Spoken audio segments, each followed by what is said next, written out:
The lookout aboard the escort carrier White Plains needed a few seconds to understand the shapes climbing over the northern horizon, and those few seconds tell you everything about how strange this morning was about to become.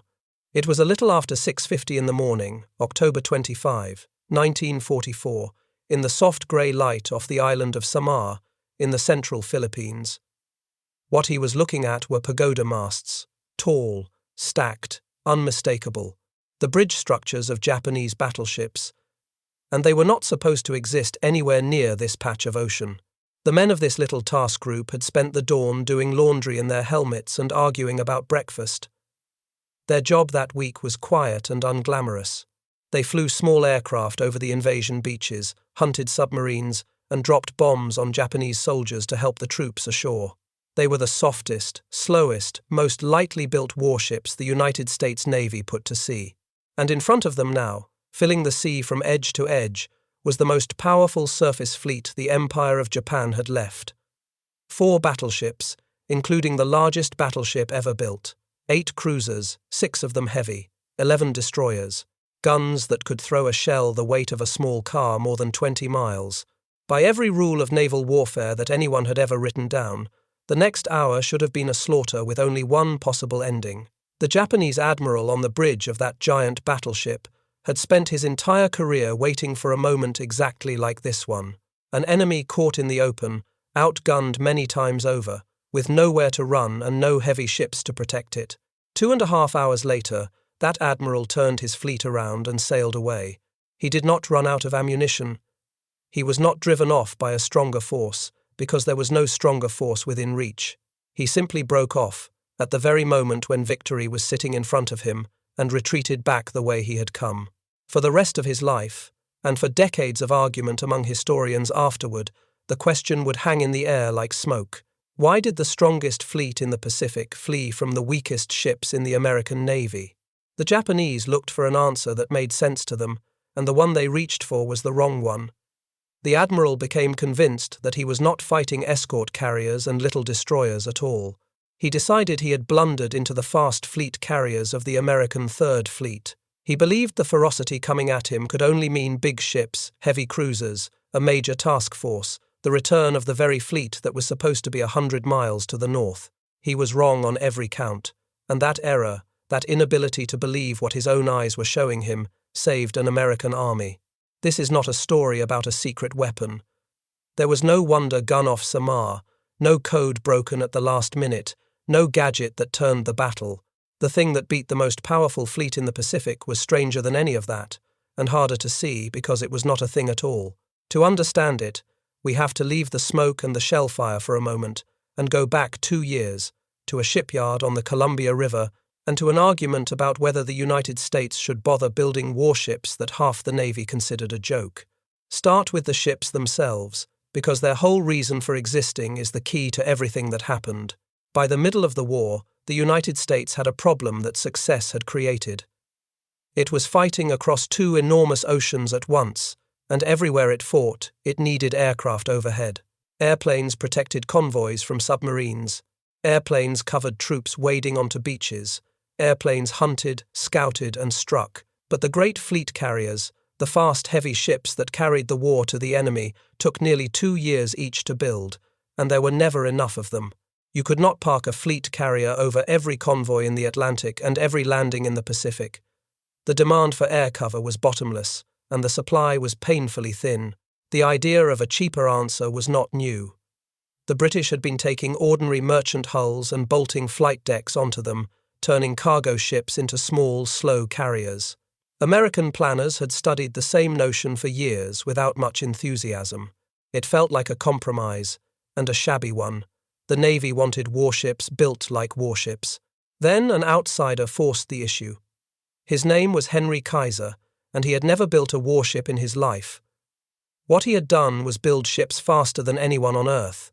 Kaiser was the man behind the Liberty ships, the plain cargo vessels that American yards were turning out at a rate that stunned the world, welding hulls together from prefabricated sections like a man assembling a machine rather than crafting a boat. In the summer of 1942, Kaiser went to Washington with a proposal that made the professional shipbuilders wince. He would mass-produce aircraft carriers, not by ones and twos, but by the dozen. He would treat a warship like an automobile on an assembly line. The Navy did not want them. To many officers, the whole idea was distasteful, a factory owner promising to stamp out carriers like cooking pots. But President Roosevelt became interested, because the president could do arithmetic, and the arithmetic said the fleet carriers would not be ready in time and the war would not wait.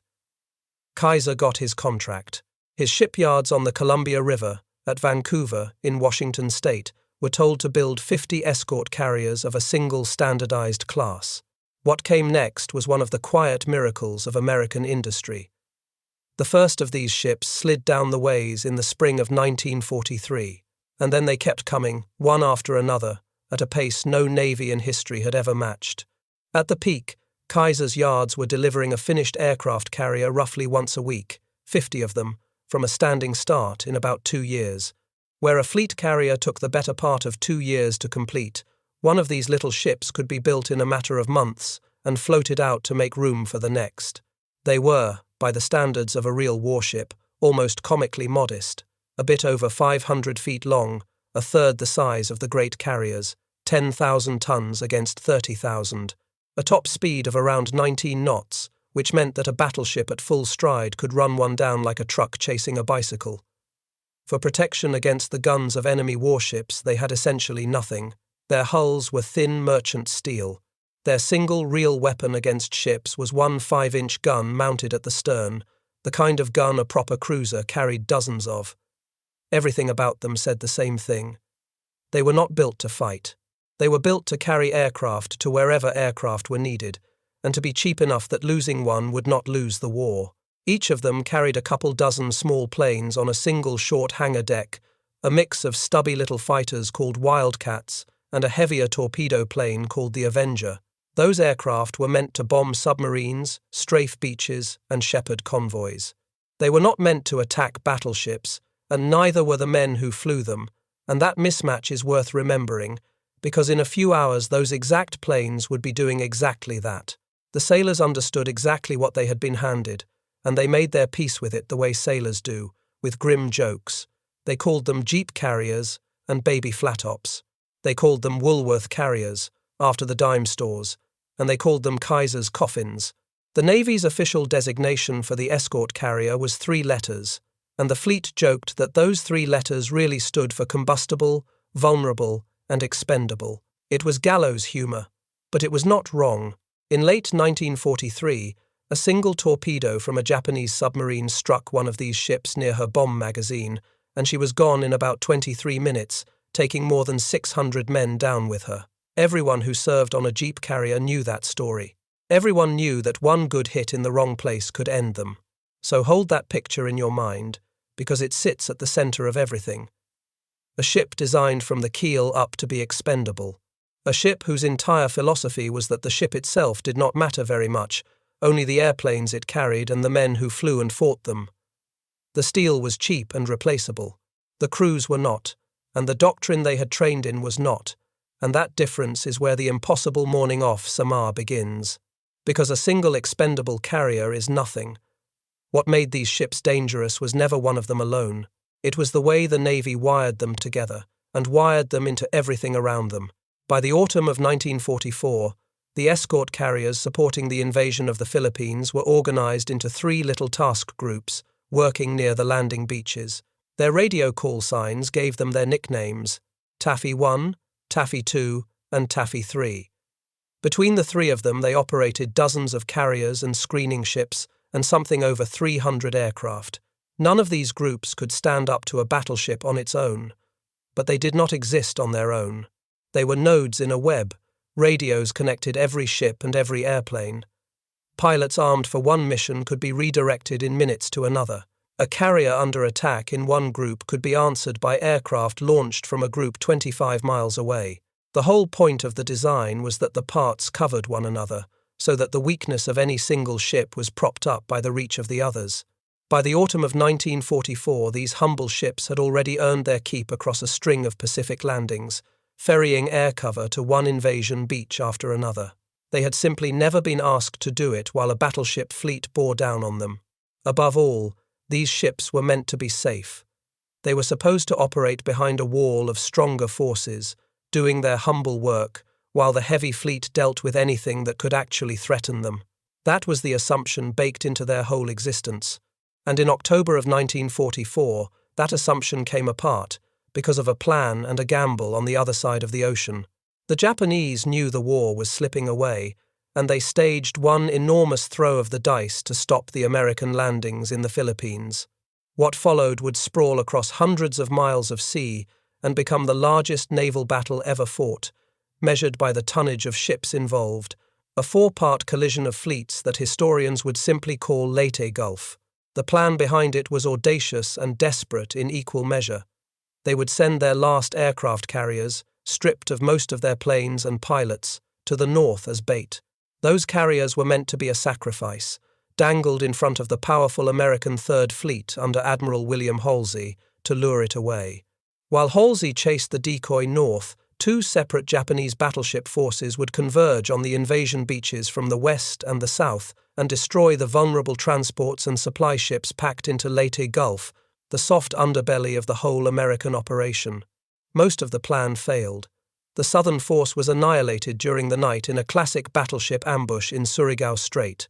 The central and most powerful force, built around that giant battleship and commanded by Vice Admiral Takeo Kurita, took a beating of its own on the way in. American submarines caught it first and sank two heavy cruisers, one of them Kurita's own flagship, forcing the Admiral to swim for his life and shift his command to the great battleship. Then American carrier aircraft found the force in a narrow sea and hammered it for hours, sinking the giant battleship's sister ship, one of the two largest warships ever built, sending her under with most of her crew. By the evening of October 24, Kurita's force appeared to turn back, and American scouts reported it retreating. But the bait worked. Halsey, believing the central force was beaten and eager for the enemy carriers, took the entire Third Fleet north at full speed to hunt them. And here is the hinge of the whole thing. As he raced north, he left the back door standing open. The strait that led from the inland waters out towards Samar was left unguarded. There were no American battleships watching it, and in the darkness, Kurita reversed course again, gathered his surviving ships, and slipped through that open door before dawn. He came out into the Philippine Sea north of Samar, turned south toward the invasion beaches, and found in his path the only thing standing between his battleships and the crowded, nearly defenseless heart of the American landing. What stood in his path was Taffy 3. 6 jeep carriers, 3 destroyers, and 4 destroyer escorts, under Rear Admiral Clifton Sprague, a calm and unflappable officer his men called Ziggy. They had no idea Kurita was coming. They believed, like everyone else, that his force had turned back the day before. They were the weakest surface force the United States had anywhere in those waters, and they had just become the last line in front of an army. At 6:50 in the morning, the radar picture and the anti-submarine patrol planes told Sprague the impossible. Not submarines, not friendly ships. A wall of Japanese heavy warships, less than 20 miles away and closing, their range shrinking by the second.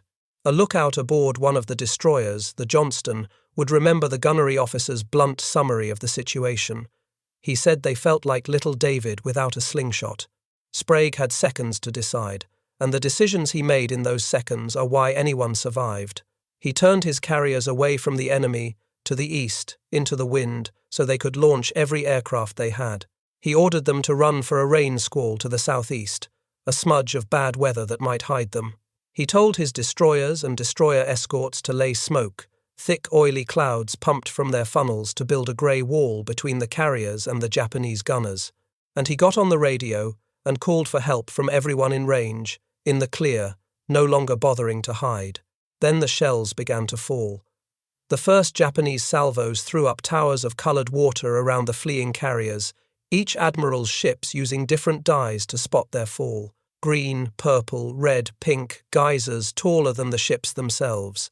The carriers could make 19 knots downhill with the wind behind them and the boilers straining. The battleships behind them could make 27. The gap was closing, and simple mathematics said the jeep carriers had perhaps an hour before the range grew short enough that missing became impossible. That hour did not go the way mathematics predicted. because of what the screening ships did next. Sprague sent his little destroyers and destroyer escorts, ships the sailors called the small boys, straight at the Japanese line. It was not a fair fight, and no one aboard pretended otherwise.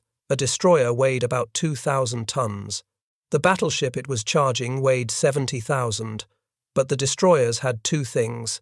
They had smoke, and they had torpedoes, and a torpedo did not care how big the ship that carried it was. The first to go in did not even wait for the order. The destroyer Johnston, commanded by Commander Ernest Evans, turned and charged the enemy on her own initiative. Evans was a man worth knowing. He had been born in Pawnee, in Oklahoma, in 1908, of Cherokee and Creek heritage, and his crew called him Chief. When his ship was commissioned the year before, he had stood on her deck and told the men plainly what kind of ship she would be. He said this was going to be a fighting ship, that he intended to go in harm's way, and that anyone who did not want to go along had better get off right then. None of them got off. Now, off Samar, he made good on the promise. Johnston ran straight toward a Japanese heavy cruiser, weaving through the shell splashes, her single deck of 5-inch guns firing as fast as the crews could load.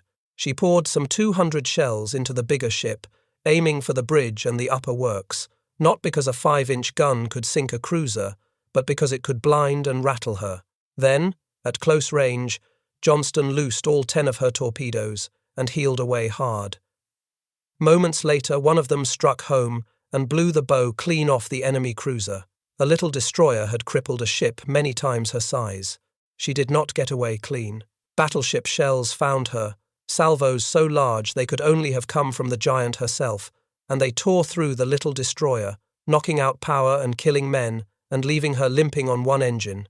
Evans was wounded, losing fingers on one hand, his clothes half blown off, and still he fought her, shifting his command to the rear of the ship when the bridge controls failed, shouting, steering orders down a hatch to men turning the rudder by hand. Behind Johnston came the others. The destroyer Hoel drove straight at the battleship line, fired her torpedoes at the leading battleship, and then found herself boxed in, battleships on one side and cruisers on the other, every one of them firing at her at once. She was hit again and kept shooting until she could shoot no more. And the destroyer Heermann, under Commander Amos Hathaway, did something in those minutes that ought to be impossible to say with a straight face. She fired a spread of torpedoes at one heavy cruiser, then turned and bore in on a column of battleships led by one of the giants, closing to about 4,000 yards, close enough to look down the barrels, and loosed her last torpedoes. The battleships had to turn to avoid them, and by the account the naval historian Samuel Eliot Morison handed down, for roughly 10 minutes the largest battleship ever built, the very flagship of the enemy fleet, was bracketed between two torpedo tracks running along her flanks and forced to steam north, away from the battle, before she could comb the wakes and turn back, thrown off her stride at the decisive moment by a 2,000-ton destroyer with empty tubes. Johnston, battered as she was, swung back around to join the little squadron and drew fire onto herself so the others could strike. And then the destroyer escorts went in, and this is where the sheer nerve of it becomes almost hard to believe. A destroyer escort was smaller and slower even than a destroyer, a ship built to hunt submarines, not to duel battleships. The escort, Samuel B, Roberts, called the Sammy B by her crew, turned and charged the Japanese battle line as if she were a cruiser. Her captain, Lieutenant Commander Robert Copeland, a lawyer in civilian life, spoke to his crew over the ship's speakers before they went in. He did not lie to them. He told them plainly that they were entering a fight against overwhelming odds from which survival could not be expected, and that they would do what damage they could in the time they had. Then he took his little ship to within a few thousand yards of a Japanese heavy cruiser, close enough that the cruiser's huge guns could barely depress far enough to hit her, and hammered away, firing hundreds of rounds and putting a torpedo into the enemy. When her ammunition ran low, her gunners loaded and fired by hand. The Sammy B earned a nickname that stuck, the destroyer escort that fought like a battleship. While the small boys bled to buy time on the surface, the other half of the system was going to work in the air. The escort carriers had gotten their aircraft off, and now those planes, along with dozens more from the neighboring Taffy groups, swarmed over Kurita's fleet. And here the improvised, Everywhere at once, nature of the whole design showed its teeth. Many of the American planes had launched armed for the wrong war. They carried small bombs and depth charges meant for submarines and ground troops, not armor-piercing weapons meant for battleships. It did not matter. They attacked anyway. They dropped whatever they had. When they ran out of bombs, they made dry runs, diving on the Japanese ships with empty racks, doing nothing but forcing the great vessels to turn and twist and scatter their formation. Some pilots, out of ordnance entirely, flew low over the enemy bridges and fired their pistols out of the cockpit, a gesture so absurd it could only be explained by the fact that a maneuvering battleship cannot shoot straight, and every wasted minute was a minute the carriers used to run. Even the carriers themselves refused to be passive. Each had that one gun at the stern, and they used it, firing back over their own wakes at the cruisers gaining on them. Gunners aboard the white planes believed they had actually landed hits on a heavy cruiser bearing down on them, and that cruiser, battered from sea and sky together, soon turned out of the fight for good. A jeep carrier, built to be a floating airfield, was trading shots with a warship many times her size and, for one wild moment, holding her own. I want to pause here, because this is the human core of the thing, and it deserves a moment of stillness. The men in those destroyers and those flimsy little planes understood the arithmetic as clearly as anyone. They knew a 5-inch gun would not sink a battleship. They knew an empty airplane could not hurt a cruiser. They went in anyway, again and again, because every pass they made, every torpedo they forced a giant to dodge, bought seconds for the carriers full of their friends, and beyond the carriers, for tens of thousands of soldiers on the beaches who had no idea any of this was happening. If a story like this one is worth carrying forward, a quiet tap of the like button is the smallest way to help it reach someone who has never heard the names of these ships. It costs a second, which is more than most of these men were given. The Japanese, for their part, were not missing. The weight of fire was too great for the little American force to escape untouched. The closest carrier, the Gambier Bay, could not keep up. Japanese cruisers and the giant battleship's own guns found her, and she took hit after hit, more than a dozen of them, her engines wrecked, fires raging through her thin hull. Around 9 o'clock in the morning she rolled over and went down. She holds a grim distinction. She was the only American aircraft carrier in the entire war sunk by the gunfire of enemy ships. Nearly 800 of her roughly 900 men got into the water alive, and there they would wait, for days, for a rescue that was slow in coming. The destroyers paid the same price for the time they were buying. Hoel, riddled by scores of shells, went under. The Samuel B, her ammunition spent and her hull torn open by heavy-caliber salvos, finally sank, taking 89 of her 224 men with her. And Johnston, Evans's ship, fought until she was a wreck, dead in the water and surrounded. Japanese destroyers closed in a ring and finished her with gunfire a little after the middle of the morning. Commander Evans gave the order to abandon ship. He was seen in the water afterward, and then he was never seen again, one of nearly 200 of his crew who did not come home. Only about 140 of his 327 men survived. Of the 3 destroyers that had turned and charged the enemy battle line head-on, only the Heermann would live to reach port, and even she limped home, scorched and flooded at the bow, her decks a shambles, having somehow drawn the fire of battleships and cruisers alike and slipped between their salvos. One image from the sinking of the Johnston says more than any statistic. As she rolled over and went down, survivors bobbing in the oil saw one of the Japanese destroyers that had helped kill her steam slowly past. And on the bridge of that enemy ship, an officer stood and rendered a salute to the dying American destroyer as she slipped beneath the sea, the men who had just been trying to kill each other, and the winners saluting the losers. We will come back to that salute, because it turns out to be the whole battle compressed into a single gesture. And then, at the moment when Kurita's ships had closed the range and were on the verge of destroying what was left, the thing happened that no one on the American side could quite believe. Aboard Sprague's flagship, a signalman suddenly shouted that they were getting away. The Admiral looked and could scarcely trust his eyes. The Japanese ships were turning, not maneuvering, not repositioning, turning north, away, breaking off the pursuit and gathering to withdraw.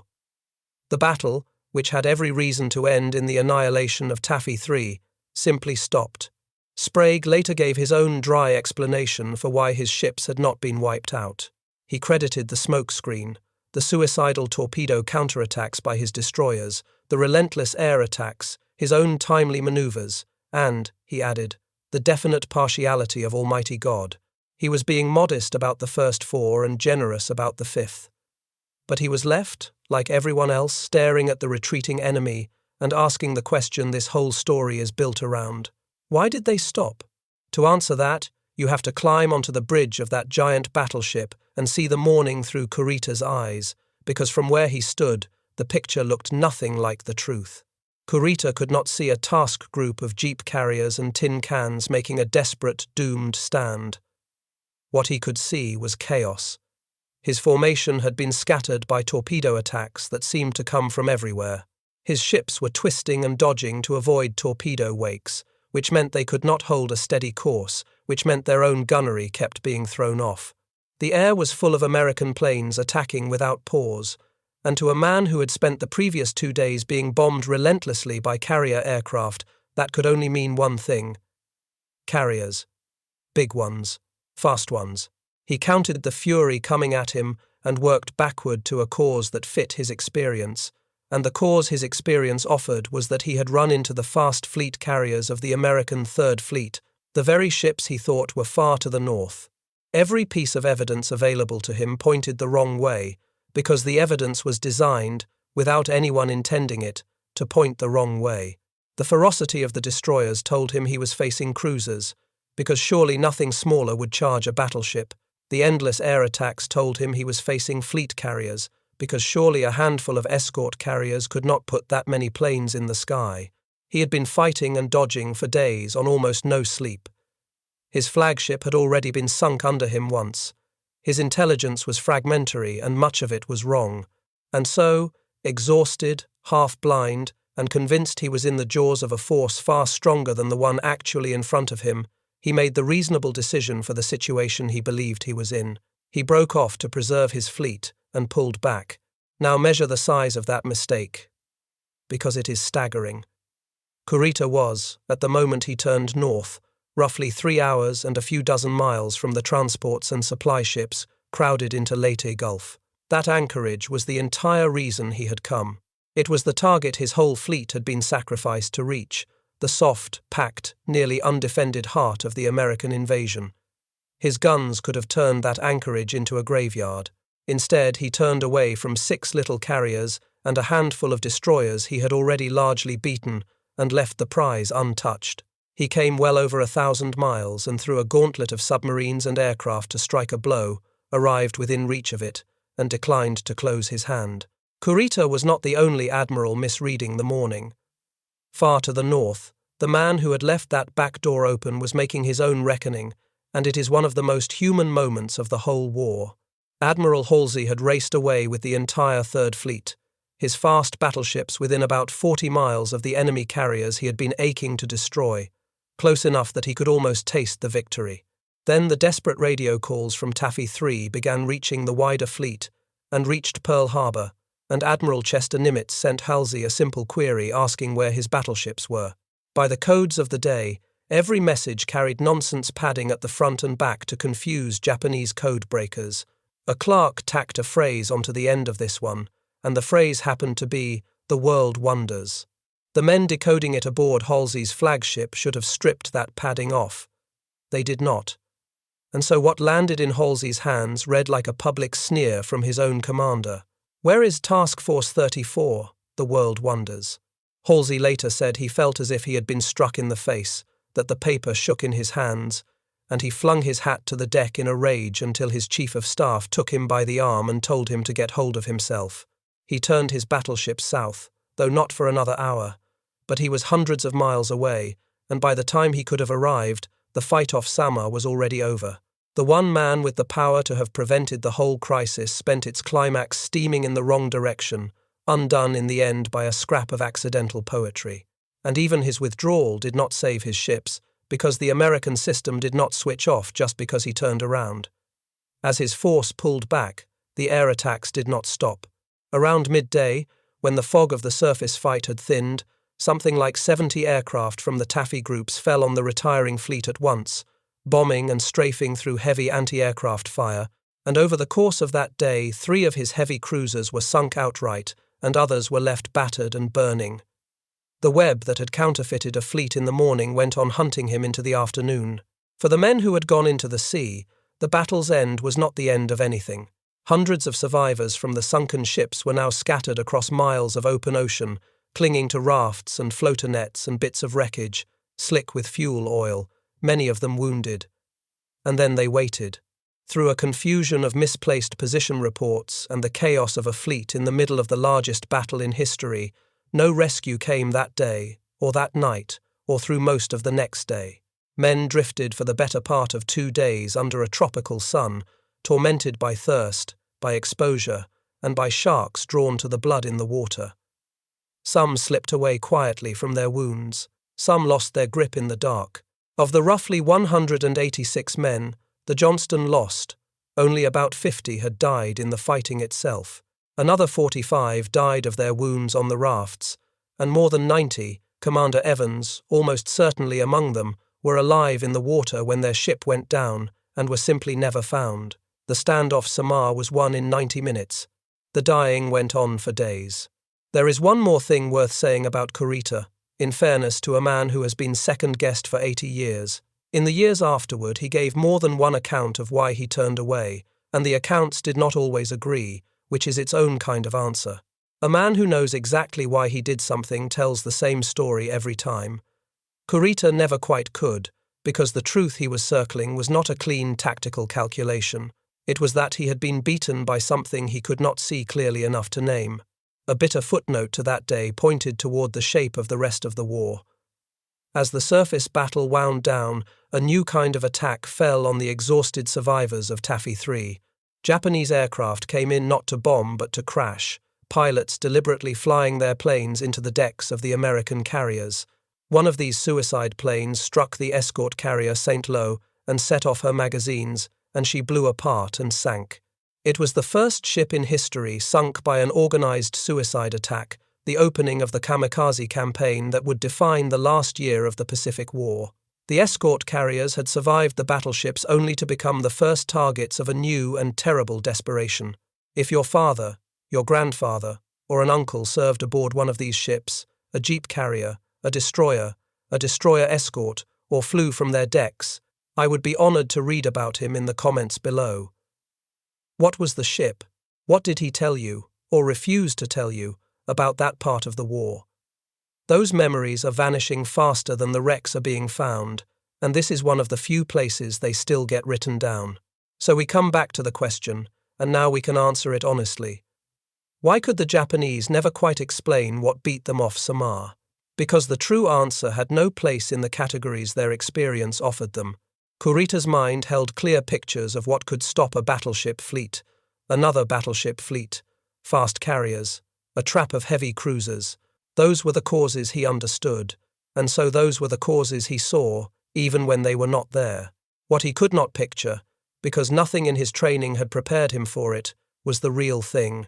Ships built to be thrown away, crewed by men who chose to be thrown away with them, wired into a swarm of aircraft that would attack empty-handed rather than not attack at all of it moving fast enough and fiercely enough that from the far side of a smoke screen, desperation was indistinguishable from overwhelming strength. That is the strange heart of it. The Americans did not defeat that fleet by being stronger. They defeated it by being willing to die in a pattern that looked, to the man on the other side, exactly like being stronger. Courage, multiplied by smoke and torpedoes and a sky full of small airplanes, counterfeited a fleet that was not there. And a counterfeit is only as good as the fear of the man reading it. Kurita read the fear correctly and the fleet incorrectly, and an American army lived because of the gap between the two. Now let us return to that salute, the Japanese officer standing at attention as the Johnston went down, because it is the whole battle in miniature. By every measure an engineer would use, the Japanese ships were the finer weapons, bigger, faster, better armored, better armed, crewed by professionals. The Johnston was a cheap destroyer, and the Samuel B a ship built to chase submarines. On paper it was no contest, and the paper was right about the ships. But the paper could not measure the other thing, the thing the salute was really acknowledging. It was one warrior recognizing in another something his own superior machine could not supply and could not defeat. The Japanese had built better ships. The Americans had built something better than ships, and had filled it with men who would not leave their posts. And on that morning the second thing beat the first. Run the accounting, plainly, without softening it. Taffy 3 lost 2 escort carriers and 3 of its screening ships that day. The surface fight alone killed somewhere around 790 of its men. Count the losses across all 3 Taffy groups, including the ships torn open by the suicide planes, and the whole Battle of Samar killed more than 1,100 Americans and wounded some 900 more, a toll the historian Samuel Eliot Morrison set beside the combined cost in ships and men of Coral Sea and Midway together. On the other side, Kurita lost 3 heavy cruisers and suffered thousands of casualties, and, far worse for Japan, he lost the one chance his navy would ever get to strike the invasion. It had gambled everything to stop. The Imperial Japanese Navy never again mounted a major offensive operation at sea, save for a lone suicide sortie the following spring, when the giant battleship herself steamed out toward Okinawa on a mission from which she was never expected to return, and did not. It had spent its last great fleet, and the fleet had flinched at the decisive moment, beaten not by heavier metal, but by the refusal of a few small ships to behave the way small ships were supposed to. The whole of Taffy 3, every ship and every surviving man, was given the Presidential Unit Citation, the highest honor an American unit can receive. For a stand, the citation called against a force of such overwhelming superiority that its outcome should never have been in doubt. But the honors, like the rescue, came later. What became of the men and the ships is its own quiet story. Ernest Evans, the destroyer captain from Oklahoma who told his crew he intended to go in harm's way, was awarded the Medal of Honor for that morning, the first Native American in the Navy ever to receive it. He received it after his death, because he never left the water off Samar, and to this day his name is carved among the missing, a man with no grave but the sea. Robert Copeland, the lawyer who told his crew that survival could not be expected, survived after all, pulled from the water with more than half his men, and lived to write down what he had seen so that the rest of us could know it. Clifton Sprague, the unflappable Admiral, kept his fleet and his reputation, and spent years afterward gently insisting that the credit belonged to the men in the small buoys and the airplanes, not to him. For most of a lifetime, the ships themselves were simply gone, resting somewhere in one of the deepest stretches of ocean on the planet, unreachable and unseen. And then, in the last few years, something happened that gives this story an ending its survivors never got to see. Deep-sea explorers, using submersibles built to reach the very bottom of the sea, went looking for them. In 2019 they found the Johnston, and in 2021 they confirmed it. Evans's destroyer sitting more than 4 miles down, her bow and her hull number still legible, her gun turrets and torpedo racks still in place, the deepest shipwreck any human had ever reached. Then, in 2022, they found the Samuel B, Copeland's little destroyer escort, deeper still, broken in two on a slope more than 22,000 feet beneath the surface, taking from the Johnston the title of the deepest wreck ever discovered. 2 ships that fought like giants against giants, lying now at the bottom of the world, found at last and left in peace as war graves. There is a kind of justice in the fact that these particular ships, the expendable ones, the combustible and vulnerable ones, the ones nobody expected anything from, turned out to rest deeper and be found more famous than the mighty vessels that outgunned them. They were built to be forgotten. They became the opposite, and the reason is the same reason Kurita could never explain his own defeat.